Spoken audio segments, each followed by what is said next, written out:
মাবুদের জগৎ পাগল কাবা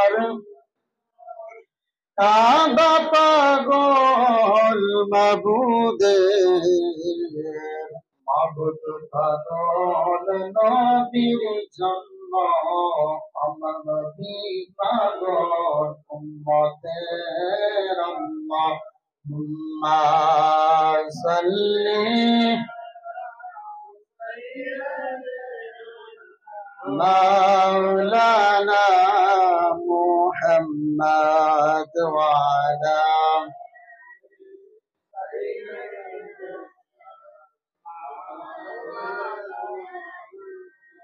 প্রিয় নবী নূর নবী রহমতেরি খাজিনা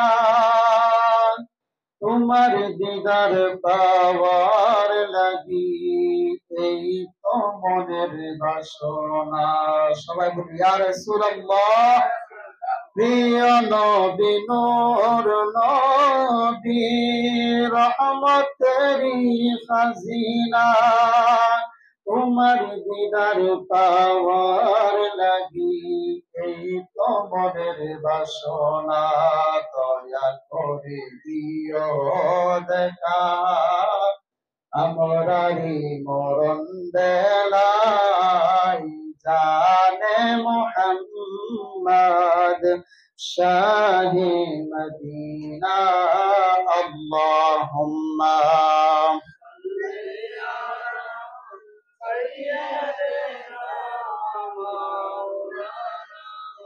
محمد وعلى آله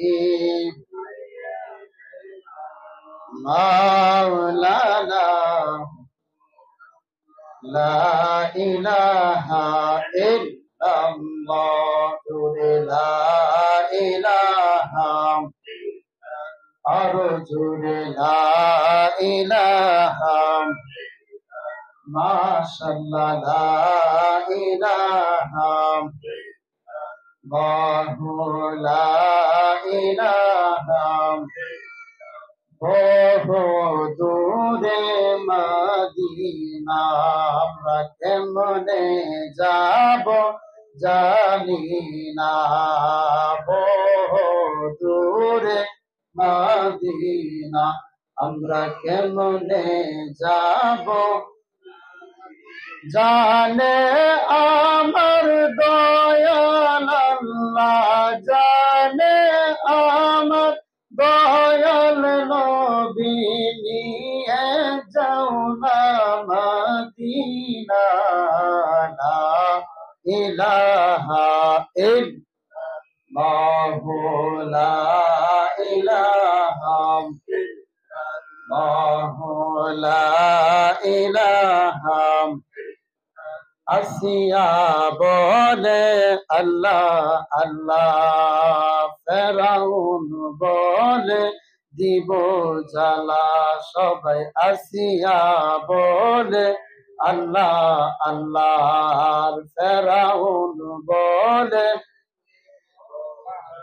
আমার আল্লাহ বলে ওরে জিবরাইল আল্লাহ বলে ওরে জিবরাইল খুলে দে জান্নাতের তালা লা ইলাহা ইল্লাল্লাহু লা ইলাহা ইল্লাল্লাহু লা ইলাহা আরো জোরে লা ইলাহা ইল্লাল্লাহু লা ইলাহা লা ইলাহা ইল্লাল্লাহু মুহাম্মাদুর রাসূলুল্লাহ সাল্লাল্লাহু আলাইহি ওয়াসাল্লাম বালাগাল উলা বিকামালিহি كشف الدجى بجماله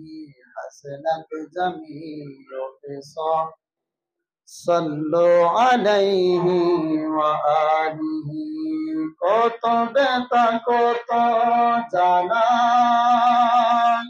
নবী শুয়েছ যে তুমি, তোমারি কোনে লাল তায়েফের ভূমি। ফেরেশতা হাসিয়া চাহে শাস্তির হুকুম, লোহ মাখা মুহাম্মদ প্রাণেতে হাসরাত। হে আল্লাহ দয়া করো, হে তায়েফবাসী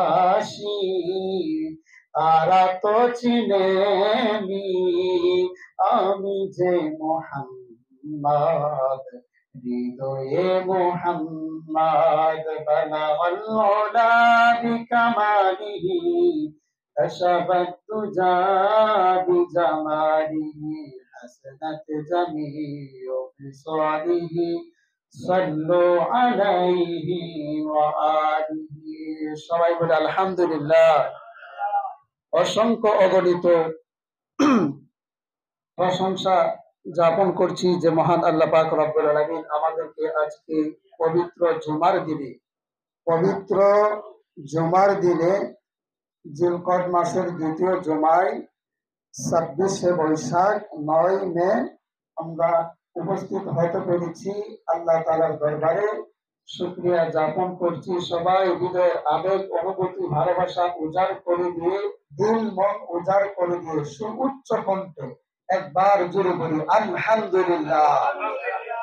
আর জোরে বলি আলহামদুলিল্লাহ।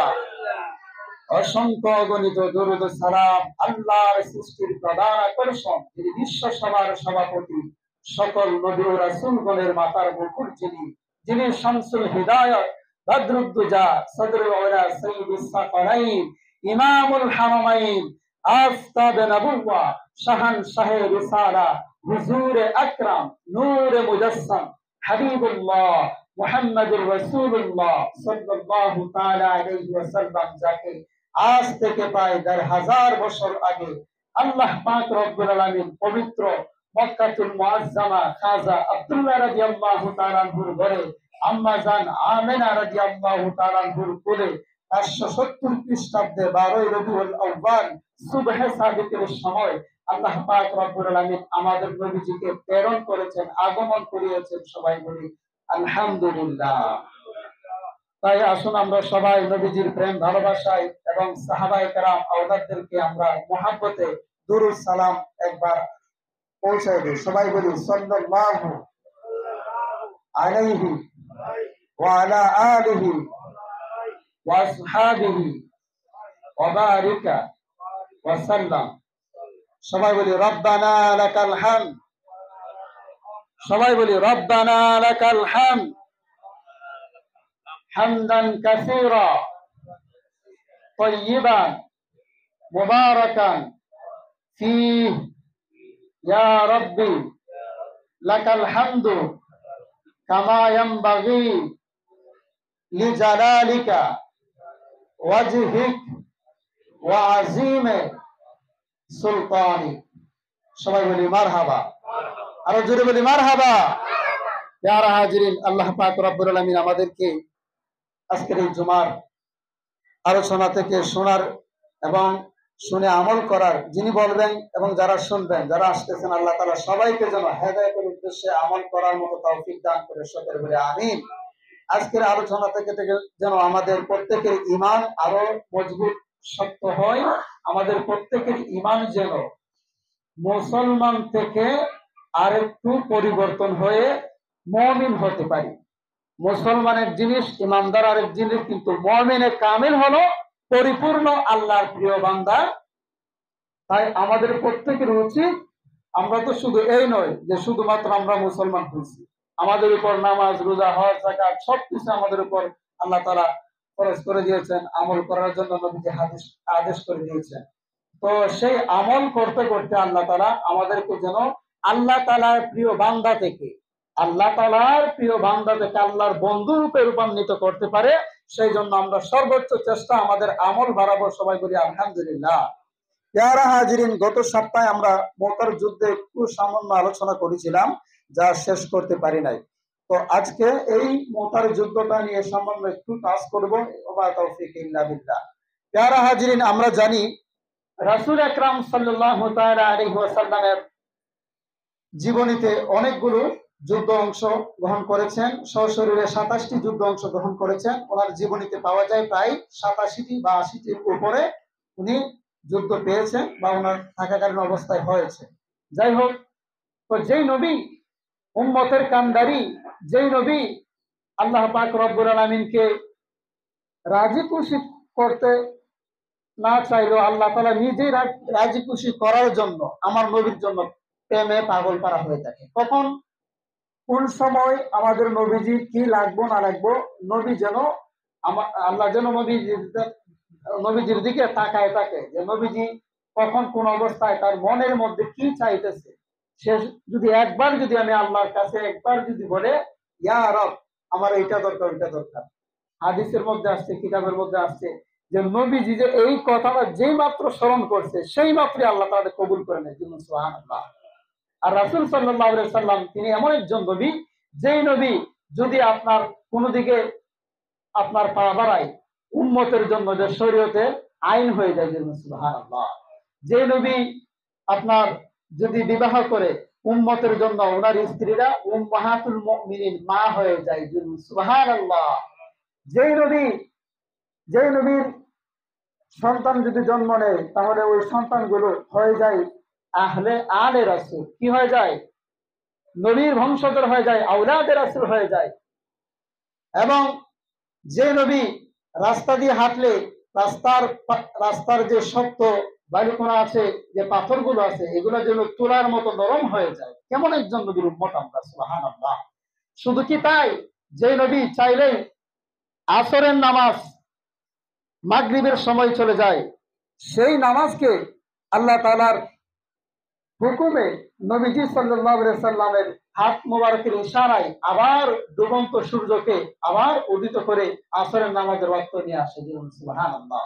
আমার নবীর কত মুজিজা, সবচেয়ে বড় মুজিজা হলো পবিত্র কুরআন শরীফ। সুবহানাল্লাহ। শুধু কি তাই, এর চাইতে আরো অন্যতম আরেকটি মুজিজা, যেটার নাম হলো মেরাজ। রাসূল সাল্লাল্লাহু আলাইহি সাল্লামের যুগে যে অন্যান্য নবীরা কিন্তু আমার নবীর মতো মেরাজ করে নাই। অন্যান্য নবীরা আমার আল্লাহ তাআলার সাথে কথা বলছে, কিন্তু মেরাজে যে রাসূল সাল্লাল্লাহু আলাইহি সাল্লাম আমার আল্লাহ তাআলার সাথে যে সাক্ষাৎ করেছেন, সরাসরি যে সাক্ষাৎ করেছেন, এটা অন্য কোন নবীর জীবনীতে এটা পাওয়া যায় নাই, ঘটে নাই। তাই আমরা এমন একজন শ্রেষ্ঠ নবীর উম্মত হতে পেরেছি। আল্লাহ যদি আমাদেরকে ওই নবীর উম্মত হিসাবে কবুল করে দেয়, যেই নবী শাফায়াত করলে জান্নাতি, শাফায়াত না করলে জাহান্নামী। তো ওই নবীর শাফায়াতের আশা আমরা যারা রাখি, আমরা ওদের প্রত্যেকের অন্তরের মধ্যে 4টা আমল আমরা রাখবো। কয়টা আমল রাখবো? 4টা আমল। হযরত বাইজিদ বুস্তামি রাদিয়াল্লাহু তাআলা আনহু উনি একদিন ওনার মাকে প্রশ্ন করেছিলেন, মা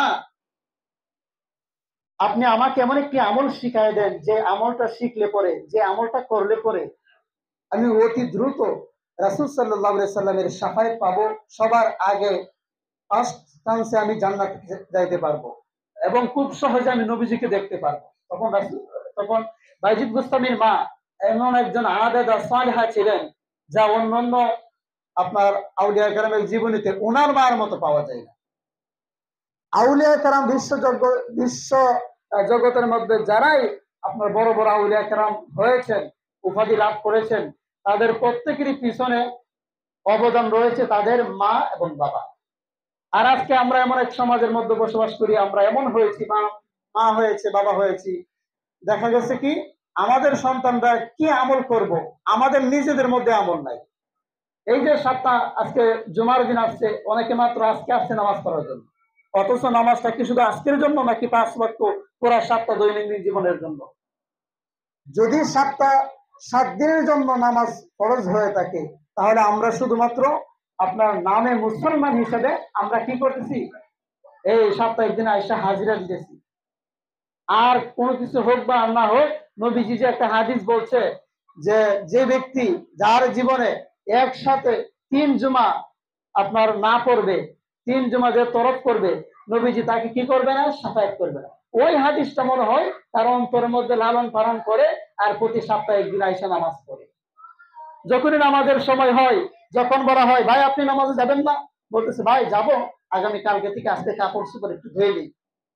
অথচ মুসলমান কখনো নাফাক থাকতে পারে না, আর সে বলতেছে তার কাপড় চোপড় ধুয়ে নেই।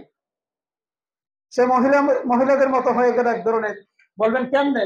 আপনারা জানেন মহিলাদের মাসে সমস্যা আছে, তারাও অনেক সময় বলতে পারে যে আমার এই সময়টা শেষ হোক, আমি কাপড় চোপড় দেবো। কিন্তু একজন পুরুষ একজন মুসলমান ভাই, সে কিভাবে বলে আমি আগামীকালকে বা আগামী জুমা থেকে আমি নামাজ আরম্ভ করব, অথচ তার ওই আগামী জুমা বারবার আসতেছে, সে আর নামাজ ধরে না। এমন হয় কি হয় না?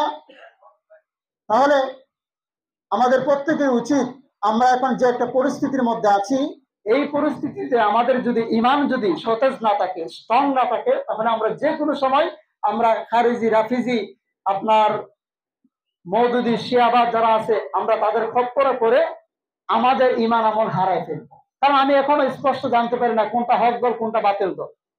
আমি এখনো চিনতে পারি নাই আমি হকে আছি নাকি বাতিলে আছি। যারা হাজিরিন, এই সবকিছু সামনে রেখে যদি আমরা চিন্তা করি, আর যদি এই চিন্তা করি যে আসলে মুসলমান কাকে বলে, একজন মুসলমানের মধ্যে কি কি আমল থাকতে হবে, তাহলে বোঝা যাবে আমার মধ্যে মুসলমানিত্ব নাই। আল্লাহ তাআলা আমাদেরকে ওই সমস্ত বদ আমল যাদের আছে তাদেরকে যেন আল্লাহ তাআলা হেদায়েত করে একজন প্রকৃত মুমিন, আল্লাহর বান্দা হিসাবে, 5 ওয়াক্ত নামাজি হিসাবে কবুল আর মঞ্জুর করে সকলে বলে আমিন। প্যারা হাজরিন, আমি বলছিলাম যে আল্লাহ রাসূল সাল্লাল্লাহু আলাইহি সাল্লামের জীবনীতে অন্যতম একটি যুদ্ধ হয়েছিল, যেটাকে বলা হয় মুতার যুদ্ধ। সেই মুতার যুদ্ধের মধ্যে আপনারা জানেন মুসলমান সৈন্যবাহিনী ছিল প্রায় 3000। কত ছিল? সবাই কথা বলবেন। মুসলমান সৈন্যবাহিনী ছিল কয় হাজার? 3000। আর রোম সম্রাট হেরাক্লিয়াস, তার সৈন্যবাহিনী ছিল প্রায় 3 লক্ষ। কয় লক্ষ? তো 3 লক্ষ আর 3000, এটা কি সমান হয়েছে? হয় নাই। দেখেন, যখন আল্লাহ রাসূল সাল্লাল্লাহু আলাইহি সাল্লাম যখন বলছিলেন যে সাহাবীদের মধ্যে যে এই মুতার যুদ্ধের মধ্যে তিনজনের নাম ধরে বলছিল, এর মধ্যে যে 3 জনের নাম প্রথম বলছিল, প্রথম যে ব্যক্তির, যে সাহাবীর নাম বলছিল, ওই সাহাবীর হাত থেকে পতাকাটা এরপরে যে নিবে, এই 3 জন ব্যক্তি ওই মাঠের মধ্যে আজকে কি হবে? শহীদ হয়ে যাবে। ওই 3 জন ব্যক্তির মধ্যে প্রথম যে ব্যক্তি ছিল, উনি ছিল আপনার যায়েদ বিন হারিসা রাদিয়াল্লাহু তাআলা। কে ছিল? যায়েদ বিন হারিসা রাদিয়াল্লাহু তাআলা। আপনারা জানেন রাসূল সাল্লাল্লাহু আলাইহি সাল্লাম পালক পুত্র, যাকে রাসূল সাল্লাল্লাহু আলাইহি সাল্লাম আম্মা জান খাদিজা রাদিয়াল্লাহু তাআলা আনহার সময়কালে আপনার একদল মানুষ বিক্রি করে দিত, তাকে ওইভাবে কিনে রাসূল সাল্লাল্লাহু আলাইহি সাল্লাম ছোট থেকে তাকে বড় করছিল। ওই যায়েদ বিন হারিসা রাদিয়াল্লাহু তাআলা আনহু সর্বপ্রথম শহীদ হবে। এরপর শহীদ হবে জাফর বিন আবি তালিব রাদিয়াল্লাহু তাআলা আনহু। এরপর শহীদ হবে আব্দুল্লাহ বিন রাওয়াহা রাদিয়াল্লাহু তাআলা। এই কথা আমার নবী তারা যুদ্ধে যাওয়ার আগে আমার নবী বলে দিয়েছেন। যখন যুদ্ধ শুরু হয়ে গেল, যখন আল্লাহর নবী যখন অন্যান্য সাহাবীদেরকে নিয়ে যখন বসা আছে, অন্যান্য যারা যুদ্ধে যায় নাই, অসুস্থ ব্যক্তি, মুরব্বী সাহাবী যারা, বা যাদেরকে যুদ্ধে সরঞ্জাম যাওয়ার জন্য আল্লাহর নবী বলে নাই, যারা 3000 সৈন্যের মধ্যে নাই, যাদেরকে আল্লাহর নবী বলছেন তোমরা যুদ্ধের মধ্যে চলে যাও, যারা চলে গেছে, বাকি যে সাহাবায়ে কেরাম ছিল এদের মধ্যে আল্লাহর নবী বসে আছেন। হঠাৎ করে আল্লাহর নবীর জবান থেকে চলে আসলো এরকম একটা শব্দ চলে আসলো। হঠাৎ করে সাহাবায়ে কেরাম জিজ্ঞেস করলো, ইয়া রাসূলুল্লাহ, ইয়া হাবিবাল্লাহ, নবীজি গো, ও মায়ার নবী, দয়ার নবী, কি হলো? আপনি কেন এইভাবে একটা শ্বাস নিয়েছেন? এমন সময় আরেকজন ব্যক্তি দৌড়ায় এসে বলতেছেন, যে ব্যক্তি ওই 3 জন শহীদদের মধ্যে একজন, আপনার এদের আওলাদ, বলতেছে, ইয়া রাসূলুল্লাহ, যুদ্ধের খবর কি? আপনারা একটু চিন্তা করে দেখেন, আমার নবী তাদের সামনে বসা আছে, আর তারা চাচ্ছে আমার নবীর কাছ থেকে সংবাদ নিত। আমার নবী তো ওই যুদ্ধের মধ্যে যায় নাই, তারপর নবীজির প্রতি কত প্রেম ভালোবাসা ছিল, কত বিশ্বাস ছিল, ইলমে গায়েবের খবর যে আমার নবী জানতো। সেই অনুযায়ী সাহাবায়ে কেরাম আমার নবীকে এমন প্রশ্ন করতো, যে নবী কোথাও না গেল ওই প্রশ্নের জবাব দেওয়ার মতো আল্লাহ তাআলা তাকে এই ক্ষমতা দান করেন। সুবহানাল্লাহ। প্যারা হাজিরিন, যে মাত্র আল্লাহ নবী মুহাম্মদ সাল্লাল্লাহু আলাইহি সাল্লাম বলল এই মাত্র আপনার পতাকাটা তার হাত থেকে পতাকাটা পড়ে গেল এবং সেই পতাকাটা নিয়ে গেল জাফর বিন আবি তালিব রাদিয়াল্লাহু তাআলা। অর্থাৎ যায়েদ বিন হারিসা রাদিয়াল্লাহু তাআলা আনহু যখন যুদ্ধ করতে করতে উনি শহীদ হয়ে গেল, সেই পতাকাটা মাটিতে আর পড়তে দেয় নাই, তখন জাফর বিন আবি তালিব রাদিয়াল্লাহু তাআলা আনহু দৌড়ে আপনার ওই পতাকাটা হাতে তুলে তখন তিনি যুদ্ধ করতে শুরু করলেন। সুবহানাল্লাহ। আর মুসলমানদের একটা অন্যতম নিদর্শন হলো, যখন তারা যুদ্ধের ময়দানে যাবে তখন তাদের হাতে একটা ইসলামী নিশানা থাকবে, একটা পতাকা থাকবে, লা ইলাহা ইল্লাল্লাহ মুহাম্মাদুর রাসূলুল্লাহ। অথবা যদি কোনো দেশের হয়, এক দেশ আরেক দেশের সাথে যদি যুদ্ধ করে, তার দেশের পতাকা থাকবে। সেই পতাকা অনুযায়ী যতক্ষণ পর্যন্ত উত্তোলন থাকবে ততক্ষণ পর্যন্ত শত্রুপক্ষ যারা আছে তারা মনে করে কি তারা যুদ্ধের জন্য এখনো তারা দাঁড়ায় আছে, যুদ্ধের জন্য তারা প্রস্তুত আছে, তারা যুদ্ধের জন্য লড়াই করে যাচ্ছে। কাজেই যখন জাফর বিন আবি তালিব রাদিয়াল্লাহু তাআলা আনহু সেই যুদ্ধের পতাকাটা যখন হাতে নিলেন, এমন সময় উনি চিন্তা করলেন, আমি যে ঘোড়ার উপর সবার অবস্থায় যুদ্ধ করতে যাচ্ছি, সেই ঘোড়া যদি এই ময়দান থেকে অন্য কোথাও আমাকে নিয়ে যায়, এমন অবস্থায় আমি কি করব? এই কথাটা চিন্তা করতে করতে জাফর বিন আবি তালিব রাদিয়াল্লাহু তাআলা আনহু তিনি এই ঘোড়া থেকে নেমে গেলেন। নামার পর ঘোড়ার যে পা, ওই পাটা কেটে দিলেন। উনি প্রয়োজন বোধ মনে করলেন না যে এই ঘোড়া আমার আর প্রয়োজন আছে। তখন এক হাতে ইসলামের ঝান্ডা নিশানা কালিমায়ে তাইয়্যিবা লা ইলাহা ইল্লাল্লাহর পতাকাটা যখন ওনার হাতে, আরেক হাত দিয়ে জাফর বিন আবি তালিব রাদিয়াল্লাহু তাআলা আনহু যুদ্ধের জন্য আপনার উঠে পড়ে লেগেছে। যুদ্ধ করতে করতে এমন যুদ্ধ করলেন, শেষ পর্যন্ত আল্লাহর নবীর ওই সাহাবী জাফর বিন আবি তালিব রাদিয়াল্লাহু তাআলা আনহু এই ময়দানের মধ্যে শহীদ হয়ে গেলেন। সুবহানাল্লাহ। এরপর এই পতাকাটা যিনি নিবেন তিনি হলেন আমার আপনার নবীর অন্যতম একজন সাহাবী আব্দুল্লাহ বিন রাওয়াহা রাদিয়াল্লাহু তাআলা আনহু। সেই আব্দুল্লাহ বিন রাওয়াহা রাদিয়াল্লাহু তাআলা আনহু তিনি বুঝতে পারলেন এখন পতাকা আমার হাতে নেবার সময় হয়েছে। সেই আব্দুল্লাহ বিন রাওয়াহা রাদিয়াল্লাহু তাআলা আনহু দৌড়ে আসলেন। আসার পর এই পতাকাটা হাতে দিলেন, আর একটা হাত দিয়ে তিনি যুদ্ধ করতে আরম্ভ করলেন। এমন সময় একজন সাহাবী ভাই ওনার কাছে দৌড়ে আসলো, বলছে আপনি এতক্ষণ ধরে যুদ্ধ করতে করতে আপনি খুব ক্লান্ত হয়ে গেছেন, এক কাজ করেন, একটা মাংসের টুকরা আপনি একটু চিবান, আপনি শরীরের মধ্যে একটু শক্তি অর্জন করেন। যখন এই কথা বললো তিনি এই গোশতের টুকরাটা ওনার মুখের মধ্যে নিলেন। নেওয়া মাত্রই যখন ওনার কানের মধ্যে আওয়াজ আসলো, যুদ্ধের ময়দানে চতুর্দিকে আপনার সাহাবায়ে কেরামের যুদ্ধ হই হুল্লাস, আপনার যুদ্ধের যে একটা জয়ধ্বনি, ওই রকম একটা আওয়াজ। তখন সঙ্গে সঙ্গে ওই মুখ থেকে আপনার গোশতের টুকরাটা ফেলে দিয়ে উনি বললেন, না না না, এই সময় আমার আর নাই।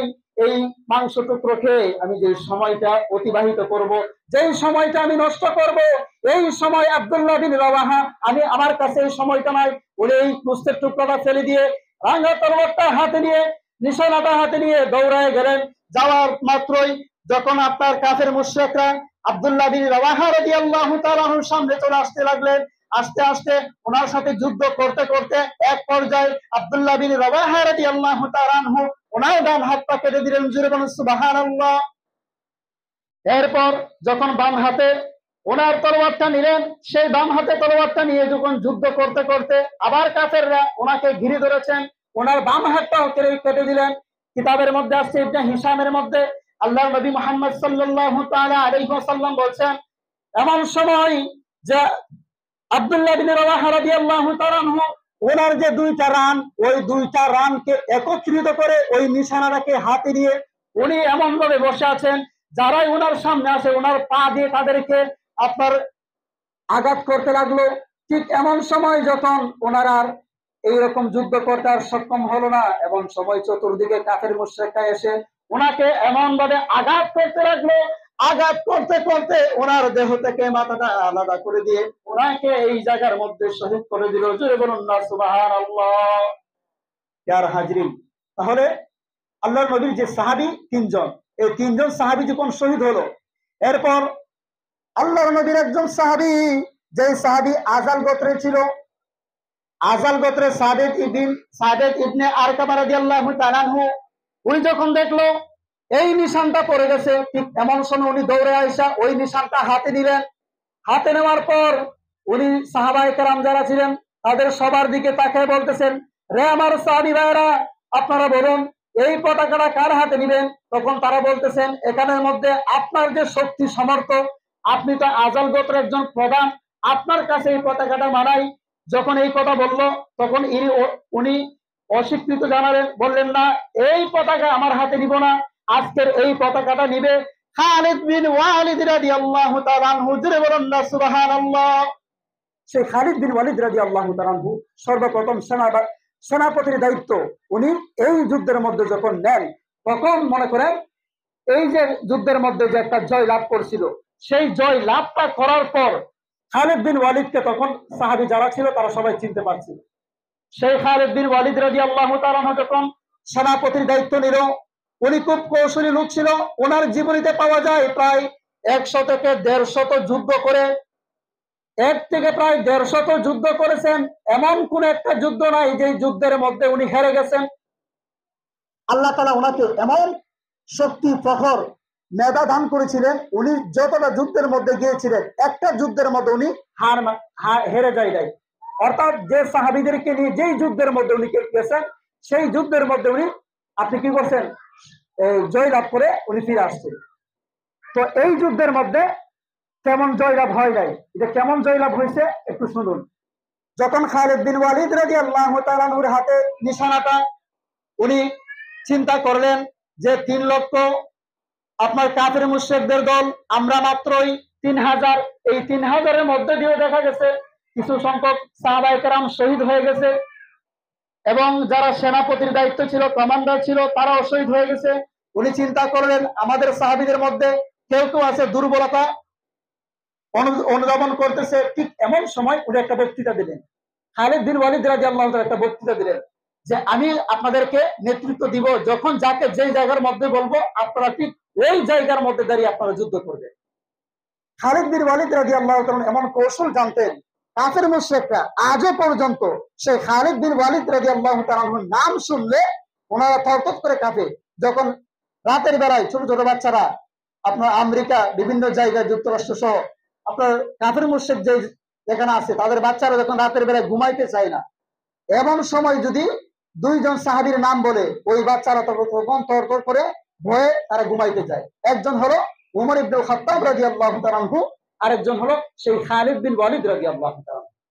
আল্লাহ তাআলা ওনাকে এমন মেধা, জ্ঞান, এমন শক্তি সামর্থ্য দান করেছিলেন যা আজও পর্যন্ত কাফের মুশরিক যারা তাদের জীবনে রিচার্জ করে তারা চায় মুসলমানদের সাথে যুদ্ধ করে তারা জয়লাভ করতে। অথচ আপনার কিতাবের মধ্যে আসছে তুমি যদি খালিদ বিন ওয়ালিদের মতো কৌশল অবলম্বন করো, তারপরে তোমার কোন কাজ আসবে না। কেননা খালিদ বিন ওয়ালিদ রাদিয়াল্লাহু তাআলা একটা অস্ত্র ছিল, যে অস্ত্রটার নাম হলো কালিমায়ে তাইয়্যিবা লা ইলাহা ইল্লাল্লাহু মুহাম্মাদুর রাসূলুল্লাহ। তুমি যদি খালিদ বিন ওয়ালিদের মতো বীর বাহাদুর সৈনিক হতে চাও, তাহলে আগে তোমাকে কালিমায়ে তাইয়্যিবা, কালিমার পতাকার তলে তোমাকে আগে আসতে হবে। যার জন্য তারা এগুলা জানার পরও, রিচার্জ করার পরও মুসলমানদের সাথে তারা যুদ্ধ করে জয়লাভ করতে পারে না। প্যারা হাজিরিন, যখন খালিদ বিন ওয়ালিদ রাদিয়াল্লাহু তাআলা আনহু সাহাবীদেরকে বললেন, রে আমার সাহাবী ভাইরা, আপনারা কিছু সংখ্যক মানুষ এমন কর্নারের মধ্যে থাকবেন, আর কিছু মানুষ ওই কর্নারের দিকে থাকবেন, আর কিছু মানুষ সামনের দিকে থাকবেন। আপনারা 5 থেকে 10 মিনিট যুদ্ধ যখন করবেন, যখন আপনারা একটু ক্লান্ত হবেন, তখন আপনারা আস্তে আস্তে পিছনে চলে আসবেন। পিছনে যারা আছে তারা তখন সামনে চলে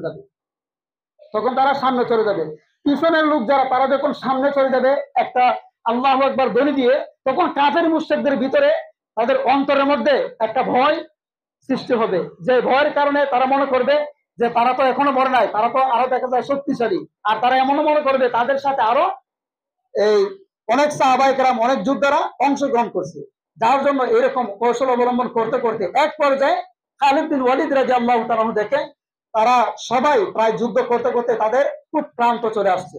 তখন খালিদ বিন ওয়ালিদ সাহাবায়ে কেরামকে বলল, আমরা এখান থেকে পিছপা হয়ে যাই, আমরা এখান থেকে ফিরে যাই, আমরা এই মুহূর্তে তাদের সাথে যুদ্ধ করতে গেলে আমরা অনেকে মার খাইব, এতক্ষণ অনেক কৌশল অবলম্বন করেছি, এখন আর না।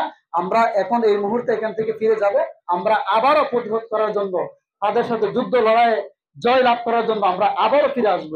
সুবহানাল্লাহ। এই খালিদ বিন ওয়ালিদ রাদিয়াল্লাহু তাআলা আনহু যখন তখন ফিরে গেলেন, তখন সাহাবায়ে রাসূল সাল্লাল্লাহু আলাইহি সাল্লামে যখন শুনলেন যে এই সাহাবায়ে কেরাম, যে শহীদ সাহাবী যারা, তাদেরকে নিয়ে যখন আসতেছে, তখন সবাই দল বেঁধে এই সাহাবীদেরকে দেখতে লাগলো। আর কিছু গোত্রের লোক তারা তাদেরকে ইট পাথর দিয়ে ইটাইতে লাগলো যে তোমরা কেমন সাহাবী, তোমরা কেমন যোদ্ধা ছিলে, তোমরা ওই যুদ্ধের ময়দান থেকে তোমরা পলায়ন করছো। ঠিক এমন সময় আমার নবী উত্তরে বলছিল, তোমরা কেউ এদেরকে ইট পাটকেল তোমরা মারবে না, তোমরা তাদের কাউকে কটু ভাষায় কথা বলবে না। এরা মূলত আজকে পলায়ন করে নাই, এরা মূলত আজকে আসছে আবারও যুদ্ধে যাওয়ার জন্য, শক্তি অর্জন করে আবারও তাদের সাথে জয় লাভ করার জন্য তারা মূলত এখানে আসছে। তোমরা তাদেরকে কেউ যুদ্ধ পলায়নকারী বলবে না। তো এই যুদ্ধের মধ্যে যে একটা ইমানি জজবা আমরা পাই, এটা হলো যে তিনজন সাহাবী তারা যুদ্ধ করতে করতে যখন শহীদ হয়ে যায়, এমন সময় তাদের মুখে আপনার ওই নিশানাটা কামড় দিয়ে ধরে, অথবা তাদের যে দুইটা রান আছে ওই রান দিয়ে চাপ দিয়ে ধরে, তারা যে যুদ্ধে এরপরও পিছপা হাঁটে নাই, বা তারা যে ভয় সংকোচ কোনো কিছু মনে করে নাই। তো এখানের মধ্যে আপনি কি মনে করেন, তাদের যে ইমান আমল, ওই রকম ইমান আমল কি এখন কি পৃথিবীর মধ্যে পাওয়া যাবে? পাওয়া যাবে না। প্যারা হাজিরিন, রাসূল সাল্লাল্লাহু আলাইহি সাল্লামের ভবিষ্যৎবাণীর মধ্যে অন্যতম একটা বাণী হলো গাজওয়াতুল হিন্দ, ভারতের যে যুদ্ধ, এই যুদ্ধ শুধু আপনার পাকিস্তানের সাথেই শেষ হবে না। সেই যুদ্ধ আপনারা শেষ পর্যন্ত এমন দেখবেন, আল্লাহ না করুক, পাকিস্তানের সাথে যুদ্ধ করতে করতে শেষ পর্যায়ে যখন দেখবো তাদের যে আপনার গোলা বারুদ, যত সরঞ্জাম যা কিছু ছিল, এগুলো যখন শেষ পর্যায়ে যাবে, আবার পাকিস্তানে যখন শেষ পর্যায়ে যাবে, তারা যখন কিছু দখল করে নিবে, এমন সময় তারা বাংলাদেশের সাথে, ভারতীয়রা বাংলাদেশের সাথে বিভিন্ন ধরনের আপনার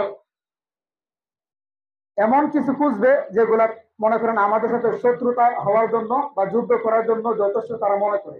ঠিক এমন সময় তারা বাংলাদেশের মধ্যে হামলা চালাবে, এমন হামলা চালাবে আপনার আজ থেকে প্রায় 2019 সালে আপনার আমেরিকার বিশ্ববিদ্যালয়, রাইটার্স বিশ্ববিদ্যালয়ের গবেষণা অনুযায়ী, তথ্য অনুযায়ী মিডিয়াতে পাওয়া যায়, তো ওনারা বলছিল যে অল্প কিছুদিনের ভিতরেই যে আপনার একটা যুদ্ধ অংশগ্রহণ করবে, এই যুদ্ধের মধ্যে ভারত এবং পাকিস্তান হবে, আর এই যুদ্ধের মধ্যে শেষ পর্যায়ে বাংলাদেশের সাথে এই যুদ্ধটা লাগবে। তো আল্লাহ না করুক আমাদের দেশের সাথে যেন যুদ্ধটা না হয়, আর যদিও হয় আমরা পিছপা হাঁটবো না। আমরা চাই আমাদের দেশের সরকার, উনি যে সৈন্যবাহিনী যেগুলা তৈরি করে রাখছে, বা আরো যত কিছু প্রয়োজন হয়, সেই সব কিছু যেন প্রস্তুত রেখে, পাশাপাশি মাদ্রাসা, স্কুল, কলেজ, ভার্সিটির ছাত্র এবং নওজোয়ান ভাই যারা আছে, তাদের সকলকে যেন ওই রকম প্রস্তুতি নেওয়ার জন্য যেন আদেশ করে, আর আমরা যেন ওই রকম প্রস্তুতি নিতে পারি। আল্লাহ যেন আমাদেরকে ওই যুদ্ধে অংশগ্রহণ করার জন্য তৌফিক দান করে, সকলে বলে আমিন। প্যারা হাজিরিন, আপনারা জানেন শুরুতে আমি বলছিলাম হযরত বাইজিদ বুস্তামি রাদিয়াল্লাহু তাআলা আনহু, উনি ওনার মাকে বলছিল যে মা, আপনি আমাকে এমন একটা আমল দেন যে আমলটা করলে পরে আমি রাসূল সাল্লাল্লাহু আলাইহি সাল্লামকে দেখতে পাবো।